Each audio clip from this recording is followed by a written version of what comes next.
有一件事几乎所有人都做过，但几乎没有人愿意承认，那就是你越害怕失去一样东西，你就越会失去它。这不是什么玄学诅咒，也不是心理暗示的把戏，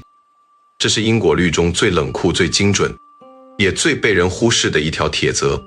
你拼命想留住的那段感情，最终在你的用力过猛中慢慢窒息。你死死抓着不放的那份工作，反而让你越来越焦虑，越来越表现失常，直到有一天，那张辞退通知安静地躺在你的邮箱里，你紧绷着全部神经想维持的那段友谊，在你的反复试探和患得患失中，一点一点地走向了疏离。为什么会这样？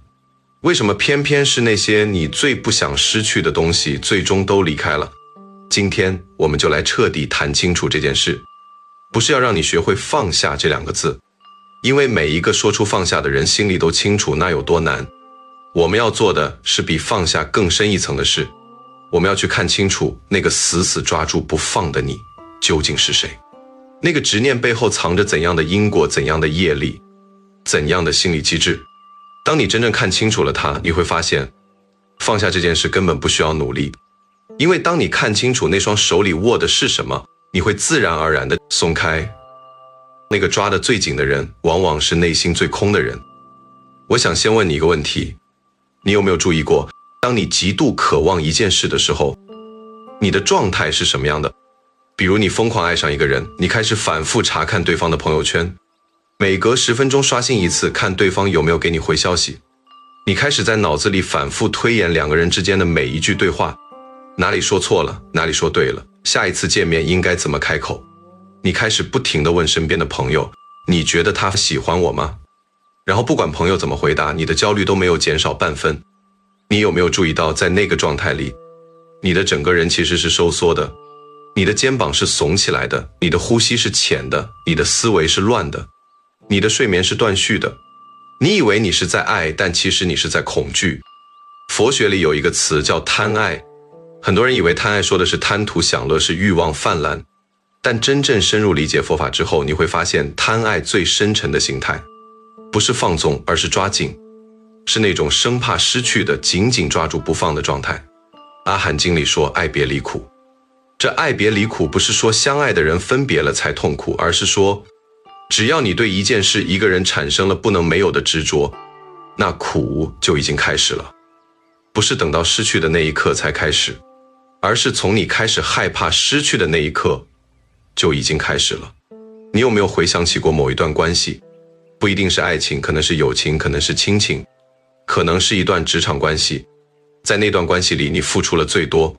却也是你受伤最深的那一段。你有没有想过，为什么偏偏是这段关系让你这么痛？往往不是因为对方有多坏，而是因为你对这段关系的期待有多重。你期待的越重，对方的每一个无心之失，在你这里都变成了一把刀。你执着的越深，对方的每一点冷淡，在你心里都变成了一场地震。这不是对方的问题，这是你执念的问题。那个抓得最紧的人，内心深处往往有一种根深蒂固的匮乏感。心理学上有一个概念叫依附焦虑，说的是一个人从小在情感上没有被充分接纳和满足，长大后就会在亲密关系里表现出过度黏附、反复确认、极度害怕被抛弃的行为模式。但佛学对这件事的理解比心理学更深了一层。佛学说，这种匮乏感的根源不只是原生家庭，不只是童年创伤，它是业力的显现，是我们在无数次的轮回与取舍中积累下来的一种深层的不足感。这种不足感不是说你物质不足，也不是说你能力不足，而是一种存在层面的空洞。你总觉得自己是残缺的，总觉得外面有某样东西可以填补你，于是你拼命去抓，拼命去占有，拼命想把那个东西变成我的。但越是这样抓，那种空洞就越大。因为你忘了一件事，那个空洞从来不是外面的东西造成的，也不可能被外面的东西填满。执念的本质，一场对永恒的错误想象。我们来做一个很简单的思想实验。你现在想一想，在你的人生里有没有某一样东西是你认为绝对不能失去的？可能是某个人，可能是某个职位，可能是某种生活方式，可能是别人对你的某种看法。现在我请你把它说清楚。不是笼统的说不能失去它，而是说清楚，你具体不能失去的是什么？是那个人在你身边时你感到的安全感，是那个职位给你带来的价值感和被认可，是那种被人需要、被人依赖的感觉，是一种我的人生是有意义的这样的确认。如果你够诚实，你会发现你真正死死抓着的往往不是那个人或那件事本身，而是那个人或那件事给你带来的某种感受。这是执念的第一层真相。你执着的不是对象，而是对象给你提供的心理体验。那个体验是什么？是一种我是稳定的，我是确定的，我是不会消失的感觉。换句话说，你在用外部的稳定来对抗内心对无常的恐惧。佛学里讲三法印：诸行无常，诸法无我，涅槃寂静。其中第一印就是诸行无常，意思是这个世界上所有有为的、造作的、条件聚合而成的现象都是无常的，都在时刻流变，没有任何一样东西可以永远保持不变。这不是佛陀在吓唬你，这是物理现实。你的细胞每7年完全更新一次，你此刻的想法下一秒可能已经变了，你昨天爱的人，今天的他已经不完全是同一个人了，包括你自己，你现在的这个你跟10年前的你、5年前的你，在细胞构成、思维方式、情感偏好上都已经发生了翻天覆地的变化。但我们的大脑偏偏有一种本能的冲动，想要把某样东西固化，想要说这个是我的，这个不会变，这个永远都会在。佛学把这种冲动叫做执取。执取的对象可以是一个人，可以是一种身份，可以是一种感受，甚至可以是一个关于我是什么样的人的自我概念。金刚经里有一句话，很多人都听过，但真正理解的人不多。因无所住而生其心，通常翻译成不执着于任何事物，让心自然呈现。但更深的理解是，当你的心不再停留，不再抓住任何一个固定的坐标，你才能真正看清楚这个世界的流动与真实。执念本质上就是一种因有所住，你的心停在某个地方，停在那个人身上，停在那件事上，停在那个结果上，出不来了。而这种停住恰恰造成了一种悖论，你越想抓住，你的心就越僵化，越僵化，就越感受不到那个你爱的人，那件你在乎的事情的真实流动。你最终爱上的不是那个真实的人，而是你脑子里关于那个人的固化形象。而当真实的那个人开始流变，开始和你脑子里的形象有所偏差，你就开始痛苦。这不是他的错，这是你的执取在作怪，你在和一个幻象较劲，和自己造出来的影子争夺什么东西。业力的真相，你的执念早在很久以前就埋下了。现在我们来讲一个更深的层面，为什么有些人特别容易陷入执念，而有些人似乎天生就洒脱？这里面有个人性格的差异，有原生家庭的影响，但从佛学的视角来看，还有一个更深的原因，业力。很多人一听业力这个词就皱眉头，觉得太玄。但我们今天不讲玄学，我们讲实质。业力梵文叫 karma， 它的字面意思其实很朴素，行为，更准确的说是带有意志和动机的行为。每一个你做出的选择，每一次你对某件事的回应方式，都在你的神经网络里留下一道印痕。心理学把这叫做习得性行为模式，神经科学把这叫做突触连接的强化，佛学把这叫做业种。业力的种子，你每次遇到某种情境就用某种方式回应，这个模式就会越来越深，越来越自动化。一个从小在不安全感中长大的孩子，每当感觉到关系可能松动，就会本能地抓得更紧。这是一种习得的生存策略，在某个阶段可能救过他，让他感觉到了控制感和安全感。但这道刻痕越来越深，变成了一种难以自主的惯性。等他长大，哪怕外部环境已经安全了，哪怕对方是真心爱他的，那个抓紧的本能依然会被触发。这就是业力在运作，不是什么神秘的宇宙力量，就是一种深埋在你行为模式里的惯性。而这种惯性会创造出相应的结果。当你在关系里表现出过度的执念和控制，对方会感到窒息，感到自由受限，感到无法做自己，然后对方开始退缩，开始保持距离。你感觉到这种退缩，你的焦虑更深了，于是你抓得更紧，对方退缩得更厉害，然后你抓得更紧，直到某一天对方走了，你痛苦地说，你看，我最担心的事还是发生了，我就知道会这样，但你没有意识到这个结局是你的业力运作的必然产物，这不是天意弄人，这是你在用你的惯性模式一步一步推导出了那个你最害怕的结局。这就是佛学里说的自作自受，不带任何道德评判意味，只是一种纯粹的因果陈述。你种下什么因，就结出什么果，不是有人在惩罚你，是你的行为本身在塑造他自己的后果。那这是不是说一个人的执念命运是无法改变的？当然不是，业力是可以转化的，这是佛法最重要的核心信念之一。但业力的转化不是靠压制，不是靠努力逼自己放下，而是靠觉知。只有先看见，才能真正改变。一个让你倒吸凉气的故事。在讲这个觉知的方法之前，我想先给你讲一个故事。这个故事发生在江南某地一座依山而建的小镇上。镇子里有一对兄妹，哥哥叫程泽，妹妹叫慧妍。他们的父亲是镇上有名的木匠，手艺精湛，为人厚道。只是这个父亲有一个执念，一生都没有解开。早年父亲爱上过一个女子，但那女子被父母许配给了镇上的地主。父亲后来娶了别人，生下程泽和慧妍，但那个执念从未真正消散。他不是一个坏人，也不是一个不爱家人的父亲，但那个放不下的念头像一根看不见的刺在他心里留着，常年低烧，暗暗消耗他。他的妻子感受得到那道刺的存在，却说不清楚，于是她也有了自己的执念。她死死抓住让丈夫对自己彻底心安这件事，用尽一切方式让自己成为一个无可挑剔的妻子，成为一个无可挑剔的母亲，觉得只要自己做得足够好，那根刺就会自然消失。但那根刺从没消失过。程泽从小看着这一切，在他幼小的心里形成了一种深深的恐惧。爱是靠不住的，付出了也可能换不回。慧妍则不同，她天性细腻，感受力极强。父亲对那段旧情的隐痛，母亲的焦灼努力，她都感受得分明。但她选择了另一种策略，她让自己变得极其独立，极其疏离，在情感上筑起高墙，不轻易靠近任何人。他们兄妹两个用截然不同的方式回应了同一种业力的传递。年岁渐长，程泽爱上了一个叫秋莲的女子。秋莲性格开朗，活泼自在，喜欢早上起来到山上去采野果，喜欢在雨后光着脚踩水坑，喜欢一个人坐在屋檐下发呆。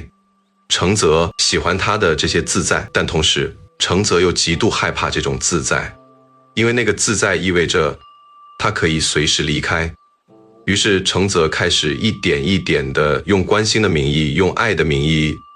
限制秋莲的自由，不让她单独上山，不让她和以前的朋友来往太密，不让她做那些不安全的事。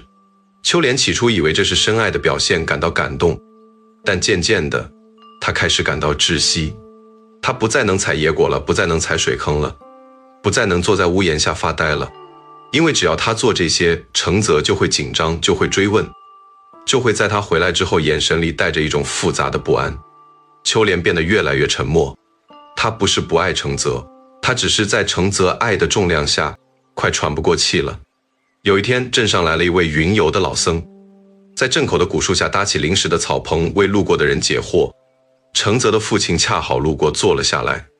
他们说了很久，父亲把心里藏了几十年的那根刺，在那天第一次说出了口。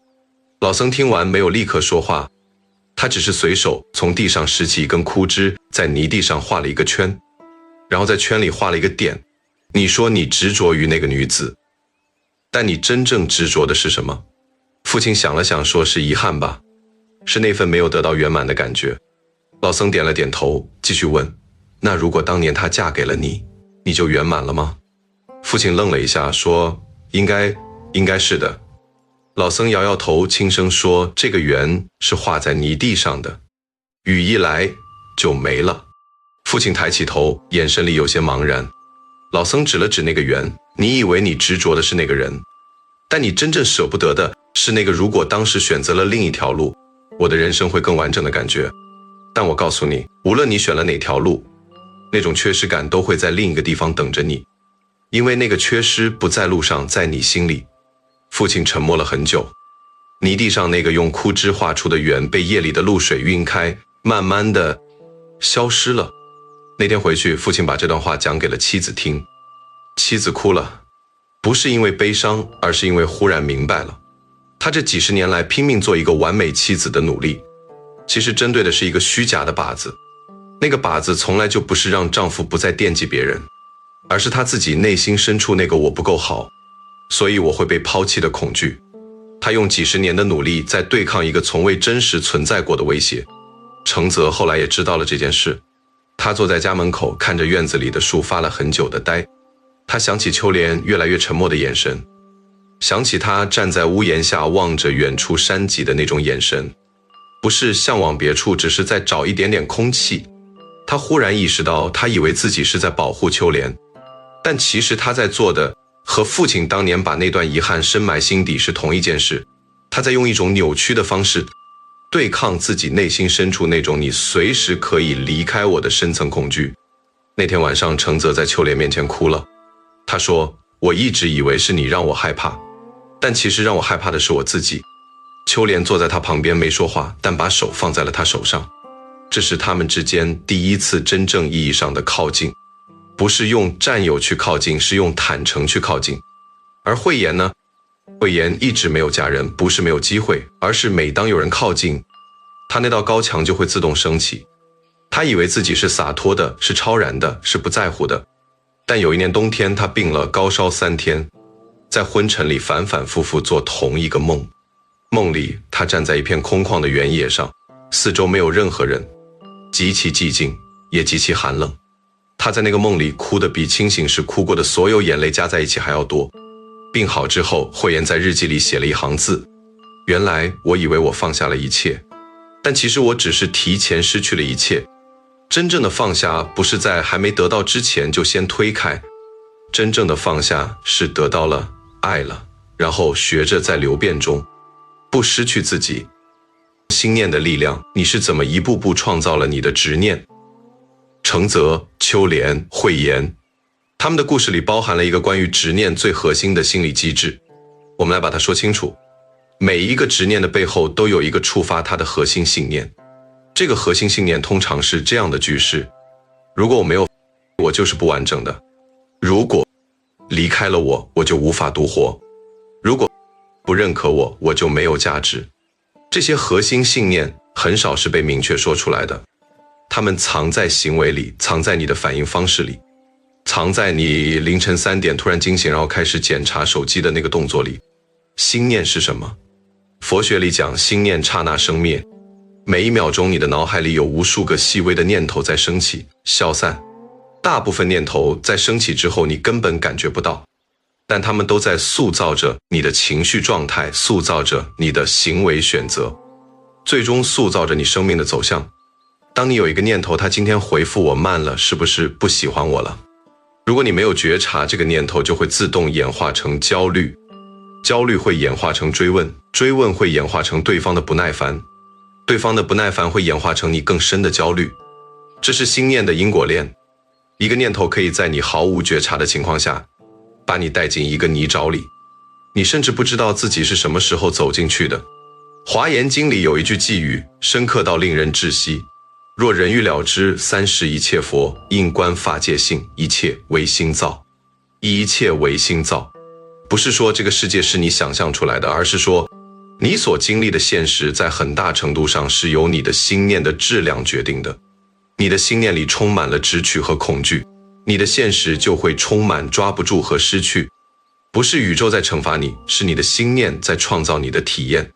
有一个现象，心理学家和佛学研究者都观察到了，但他们用不同的语言描述它。心理学家说，你的预期会影响你的感知，你的感知会影响你的行为，你的行为会影响外部世界对你的反馈。佛学说，业感缘起，意思是你的业力会感召与之相应的外部因缘，说的是同一件事。当你深陷执念，你的心念里有一种强烈的匮乏频率，我缺乏，我不足，我随时可能失去。在这种频率下，你对外界信号的解读会有一种系统性的偏差。比如，对方一天没回复你，你感受到的不是他可能在忙，而是他不在乎我了。对方笑着和其他人说话，你感受到的不是他社交能力很好，而是我在他心里没那么重要。这些解读不是对的，也不是错的，它们只是你执念的镜子，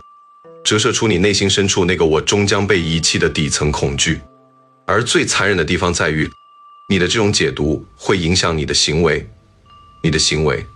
会真的慢慢把那个你最怕的结局推进。这就是执念的业力循环，它是自我实现的预言，不是命运，是机制。为什么努力放下是一个陷阱？很多人读到这里可能会想，那我应该努力让自己放下，努力控制自己的执念。但这里有一个非常微妙、非常重要的东西，我要特别说清楚。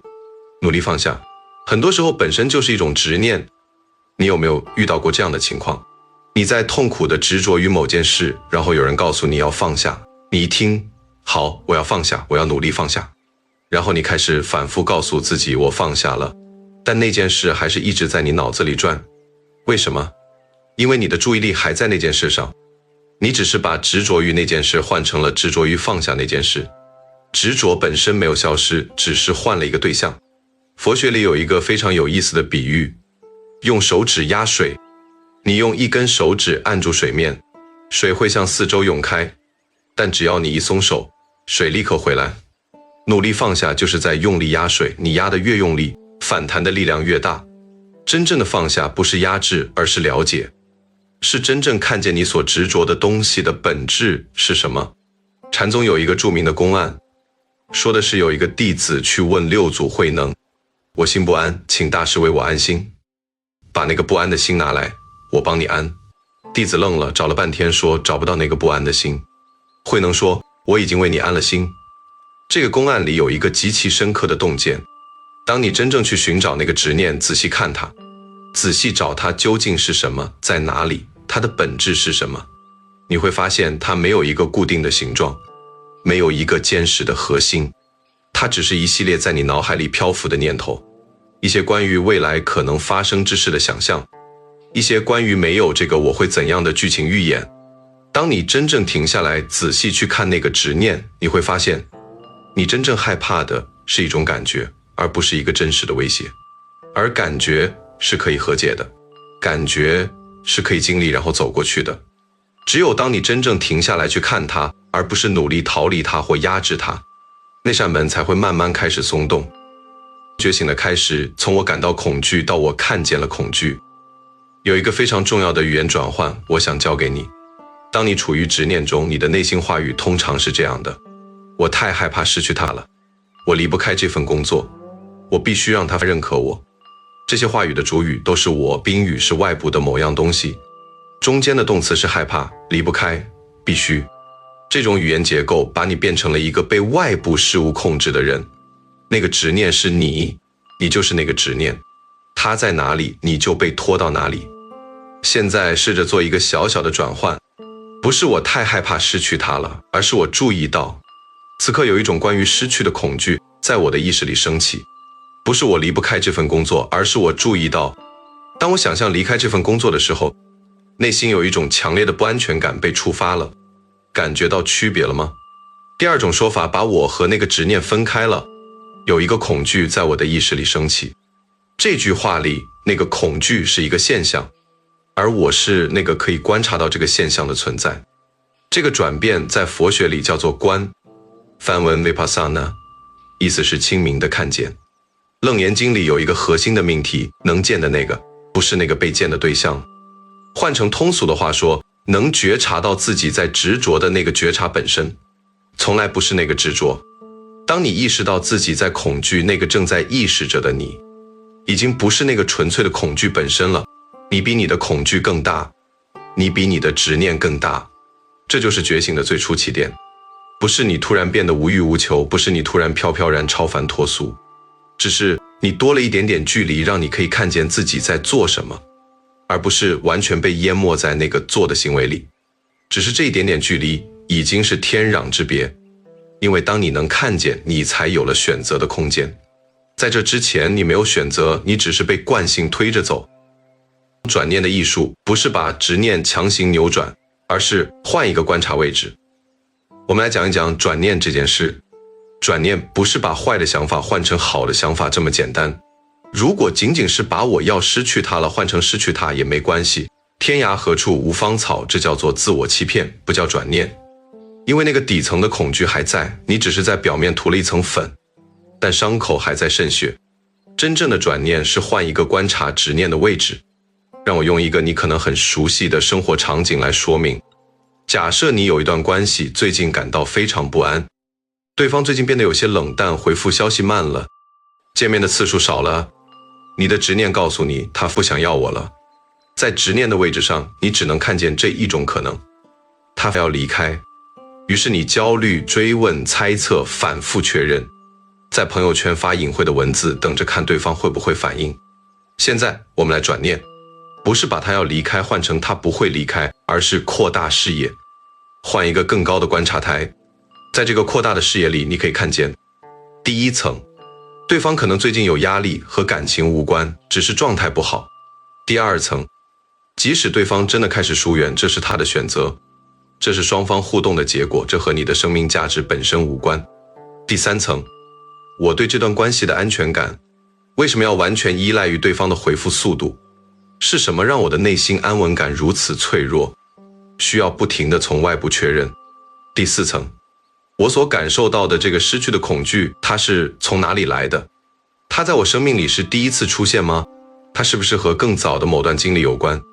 当你能走到第三层、第四层的时候，你会发现，你已经不再只是一个在情感里被动受苦的人，你变成了一个在审视自己生命模式的探索者。这种转换就是佛学里说的转识成智。识是我们被执念和习气驱使的分别心，智是从更高视角清明地看见这一切的觉知。转识成智不是一件一次性完成的事，是一个在每一次困境里反复练习的过程。每一次你能在执念升起的时候多停留1秒，多问自己一个问题，你就往觉知的方向走近了一步。执念与业力的断裂，当你真正看见，才能真正改变。现在我们来到了最核心的地方。佛学里有一个概念叫断业，打断业力的循环。怎么断？不是靠压制，不是靠逃避，不是靠努力忘记，是靠照见。心经里最著名的一句话是照见五蕴皆空，度一切苦厄。很多人把这句话理解成看穿了一切都是空的，就什么都不在乎了，这是一种误读。这里说的空不是虚无，不是冷漠，不是反正都没意义。空在佛学里是一个专业术语，它的意思是没有固定不变的自性，没有独立存在的实体。换句话说，你所执着的那件事，那个人，那种感觉，当你仔细去观察它的时候，你会发现它并不是一个坚固的一成不变的客观实体，而是一系列条件聚合而成的现象，是随时在流变的，是相互依存的。你执着的那个感情，是你和对方在特定时间、特定情境、特定心理状态下的交汇。那个交汇不是固定的，它每一天都在微妙的改变。你执着的那份工作是公司政策、市场环境，你的技能与当下岗位要求之间的一个暂时性的匹配，那个匹配不是永久的。你执着的那个认可，是某个特定的人在某个特定时刻对你的某个特定行为的评价，那个评价没有任何恒久性，连那个给你评价的人自己，明天可能都改变了想法。当你真正照见这些执念的空性，他们的无常、无自性相互依存，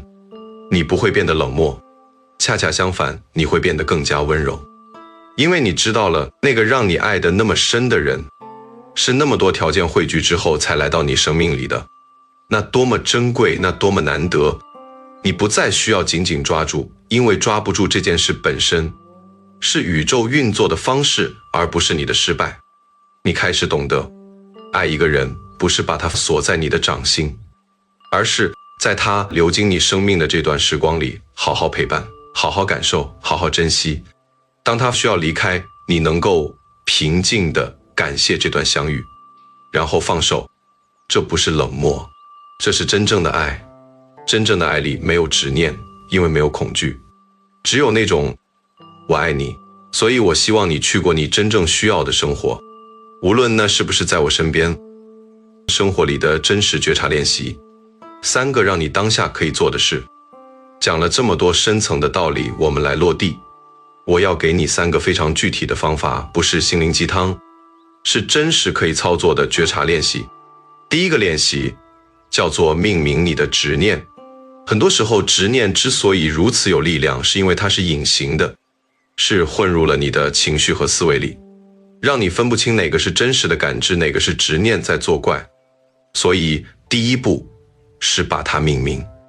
当你感到焦虑、恐惧，控制不住的想去查对方的动态或反复确认某件事，停下来，问自己，我现在脑子里出现的这个念头是什么？把它明确说出来，哪怕只是在心里说。我现在有一个念头叫做，如果他今晚不回复我，就代表他不爱我了。说清楚之后，看着他，不评判，不压制，就只是看着他。你会发现，当你把它命名，说清楚，它的力量就会降低，因为它从一团弥漫的恐惧气体变成了一个具体的、可以被观察的念头。你不再被它淹没，你开始站在它旁边看着它。第二个练习叫做溯源这个执念。在你把执念命名之后，问自己，这个念头是第一次出现在我生命里吗？我有没有在更早的时候感受过同样的恐惧？当时是什么情境？是几岁？是和谁在一起？这个练习需要你有一定的内省能力和安全感。如果感觉太沉，不需要深挖，轻轻带过就好。但哪怕只是发现了这种被遗弃的恐惧，其实在我小时候就有了，这也是一个巨大的领悟。因为你会意识到你此刻对某个人的执念，很多时候并不是真的和那个人有关，那个人只是触发了一个更古老的伤口。当你看见了那个伤口的来源，你对那个人的执念会开始松动，因为你知道了问题不在他那里，你真正需要面对的是那个更早的自己。第3个练习叫做给执念留出呼吸的空间。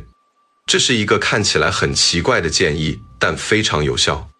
不要试图立刻消灭执念，而是给它划定一个时间和空间。比如你对某段感情非常执念，你可以对自己说，好，我允许自己今天晚上8点到8点半用这30分钟，尽情的焦虑，尽情的执念，尽情的在脑子里演那些故事。但其余的时间，当那个念头来的时候，我说还不到时间，等到8点我再来找你。这个方法来源于认知行为治疗中的担忧时间设置技术，但它和佛学里安住于当下的修行方式有异曲同工之妙。当你给了执念一个合法的出口，它反而没有那么急着要入侵你的每一个时刻。而当你真的到了那个时间，坐下来，允许自己的执念和恐惧充分出现，你会发现很多时候他们说着说着自己就安静了。就像一个哭泣的孩子，当你真的坐下来平静地陪着他，他哭一会儿就累了，不是因为痛苦消失了，而是因为他被接纳了。执念的对立面不是冷漠，而是慈悲的接纳。有很多人在走上这条觉察之路之后，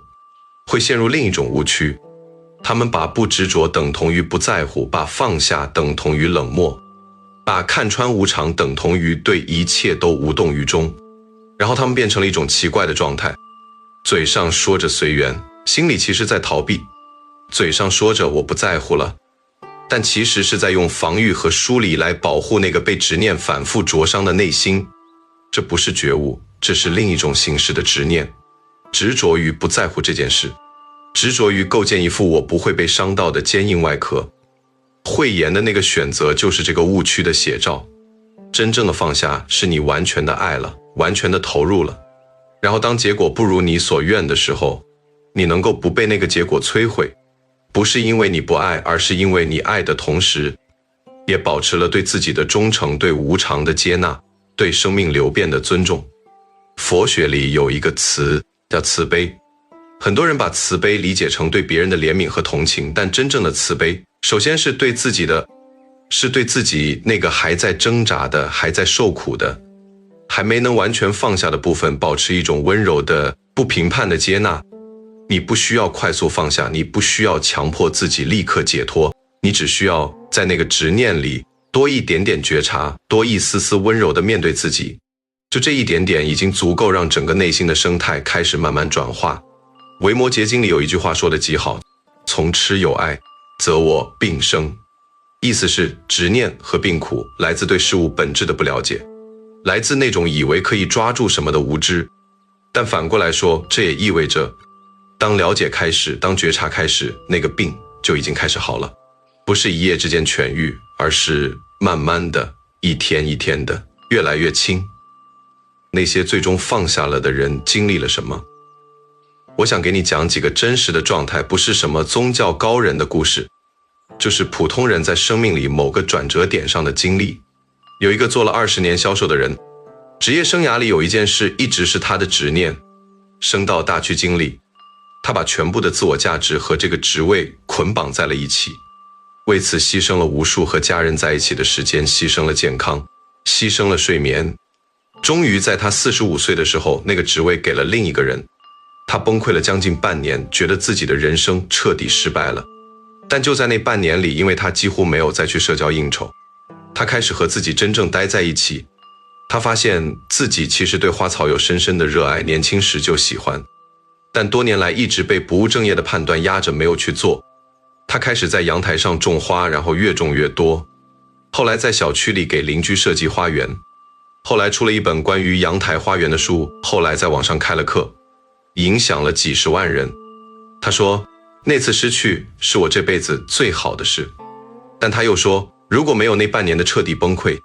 如果没有被逼着停下来和自己面对面，我不会找到那扇真正属于我的门。另一个人是一个女人，她爱了一个人10年，那个男人最终选择了别人，她执着了很久，久到她自己都以为这辈子不可能走出来了。但有一天，她在整理旧照片的时候，翻到了一张10年前拍的自己的照片。照片里的她眼神明亮，笑容里有一种无忧无虑的自在。她看着那张照片突然哭了，不是因为想起了那个男人，而是因为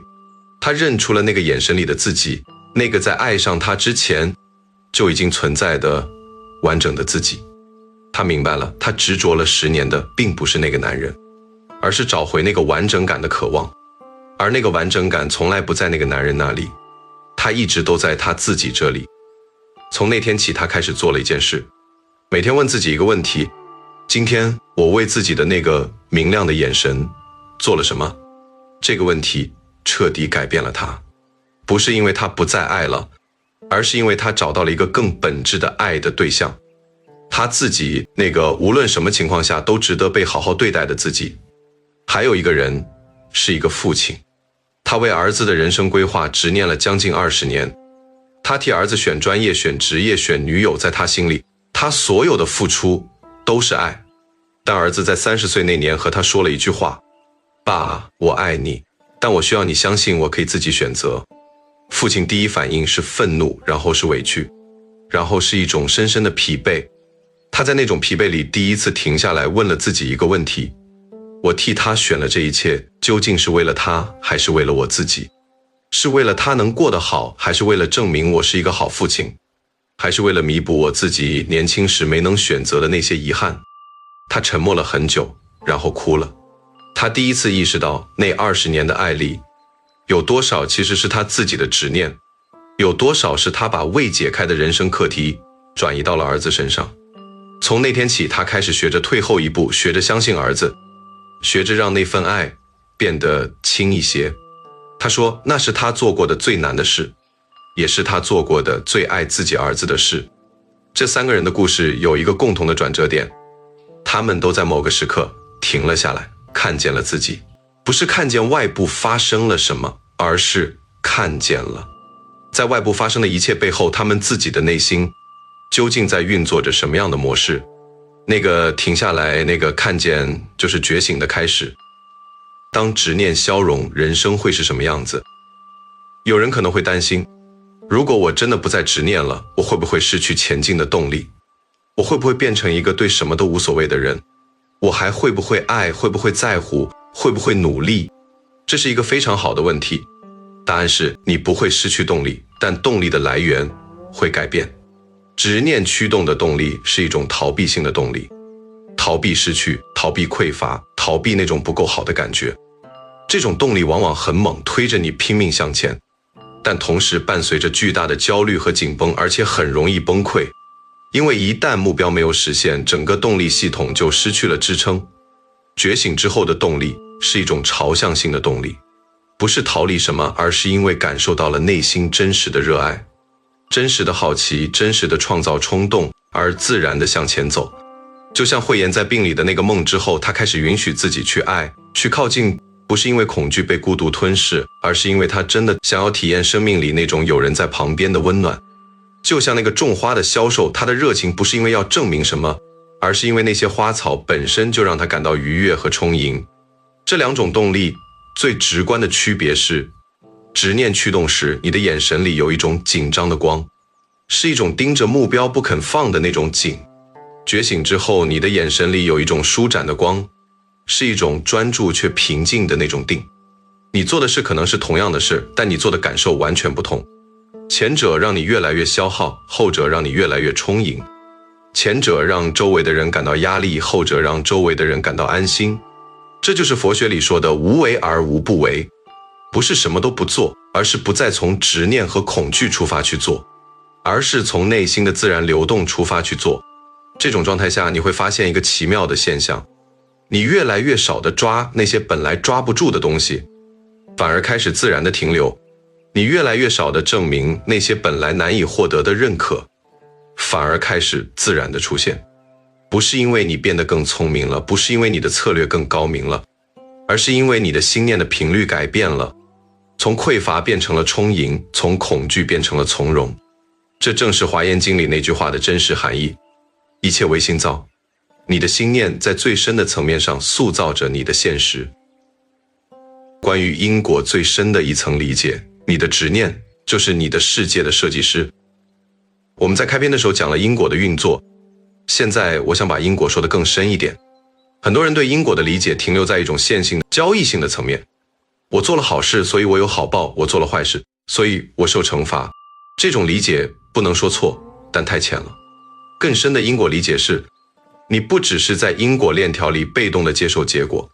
你同时也是那个因果链条的编织者。你的每一个心念，你的每一个习惯性的思维模式，你的每一种在特定情境下的自动化反应，都是一颗正在被埋下的种子。那颗种子不一定明天就发芽，可能3年后，可能10年后，可能以一种你完全没有预料到的方式显现，但它会显现。这不是玄学，这是业力动力学的基本规律。你的执念，你对失去的恐惧，你的控制倾向，你的自我保护模式，这些东西不只是你内心的私事，他们会通过你的行为一点一点地渗透进你的外部现实。就像程泽他的内心的恐惧，通过他的行为，慢慢地把秋莲从一个开朗的女子逼成了一个沉默的人。就像程泽的父亲，他对那段旧情的无法释怀，通过他的情感缺席，把一种爱是不可靠的底层信念传递给了自己的孩子。就像慧妍她的防御和疏离，通过她的每一次拒绝，把她想要的亲密推得越来越远。他们没有一个人在主观上希望造成这样的结果，但因果从不在乎你的主观意图，它只在乎你实际产生了什么样的业力震动，以及那个震动如何在现实中共鸣和扩展。这是一个令人警醒的事实，你此刻的执念正在悄悄地设计你的未来，不是命中注定，不是无法改变，而是如果你不觉察，如果你不转化，那个惯性的力量会把你一次又一次地带回到你最不想去的地方。但当你觉察了，当你开始看见那个执念在运作，当你开始问自己这个反应是真实需要的，还是一个旧模式的自动重播，在那一刻你就打断了那个因果循环，你开始造下一个新的因，那个因的质量和你的觉知程度成正比，觉知越深，新的因的质量越亲近，结出来的果也会越来越接近你内心深处真正渴望的那种生活。这就是业力转化的机制，不是祈求，不是符咒，不是外力介入，是觉知，是心念的净化，是一次又一次在日常生活里选择从觉知而不是从惯性出发去行动。一花一世界，执念消融之后，你会遇见的那种生命质量。我想用一个意象来描述执念消融之后的那种生命状态。你有没有见过一滴水落入平静的湖面？那一滴水落下的瞬间，湖面荡漾起一圈一圈的涟漪，然后慢慢的又恢复了平静。在执念深重的时候，我们的心就像一个被无数石块反复砸中的湖面，从没有一刻真正平静过，始终是涌动的、混乱的、不安的。当执念开始消融，当觉察的力量开始增强，我们的心开始向着那种湖面靠近。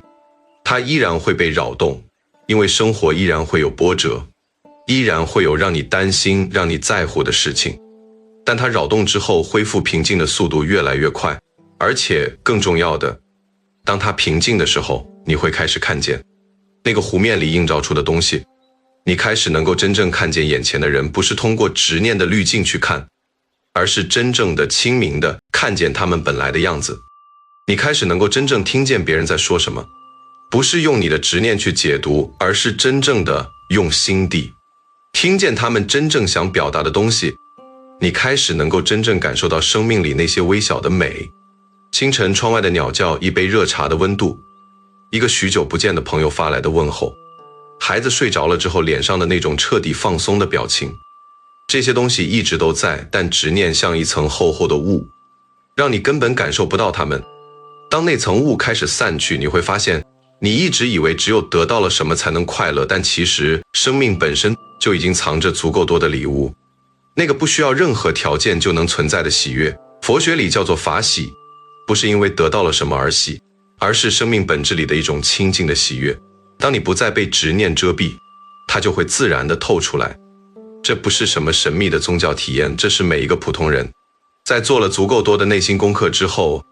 都可以触碰到的一种生命质量。慧妍在那场病之后学着敞开了一点点，她发现那种敞开带来的不是危险，而是一种她这辈子从未感受过的温热。陈泽在那个哭泣的夜晚之后，他和秋莲的关系开始了一种全新的质地，不再是控制与窒息，而是两个各自完整的人，在彼此的生命里自由地走动，自由地靠近，也自由地给彼此留出空间。父亲退后那一步之后，他和儿子的关系第一次有了真正意义上的轻盈，不再是沉甸甸的期待与付出的重量，而是两代人之间那种因为理解和尊重而生出来的真实的温暖。这些才是执念消融之后真实的生命会发生的变化。最后的话，你来这个世界不是来抓住什么的。我想用这最后一段话来把今天所有的内容收回到一个最简单的地方。你来这个世界不是来抓住什么的。你以为你需要抓住某个人、某份工作、某种认可、某段关系才能感到完整，才能感到自己的存在是有意义的。但那个执念是一个误解，那个误解来自一个更深的遗忘。你遗忘了在那所有的执念之前，在那所有的恐惧之前，在那个不断说我不够、我缺失、我需要抓住的声音出现之前，有一个你是已经完整的，那个你不依赖任何外部条件，那个你不会因为某段关系结束而消失，不会因为某份工作失去而破碎，不会因为某个人不认可你而变得毫无价值。那个你是你真正的底色。佛学把那个底色叫做佛性，叫做如如不动的觉知。你不需要成为任何人，不需要拥有任何东西，就能触碰到那个底色。你只需要在下一次执念升起的时候停一停，看一看，问一问，这个念头是真实的需要还是旧模式的重播？这个恐惧是真实的危险还是内心深处那个老伤口的颤动？我此刻的抓紧是爱还是害怕？这些问题不需要立刻答得出来，有时候光是问出来就已经让那个执念松动了一丝，而那一丝松动就是改变的开始，就是觉醒的开始，就是你的因果开始向着另一个方向转动的开始。程泽最终明白了一件事，秋莲之所以爱上他，不是因为他抓得够紧，而是因为当他抓紧的时候，他在他身上看见了一颗真实的心，一颗极度害怕但又极度渴望的心。后来当程泽不再抓紧，当他开始放松，当他开始信任，它和秋莲之间流动着的那种爱，才真正像水一样活起来了。活的水才能滋养生命，死水只会发臭。你这一生不是来抓住什么的，你是来流动的，你是来感受的，你是来经历然后放下，再经历然后再放下，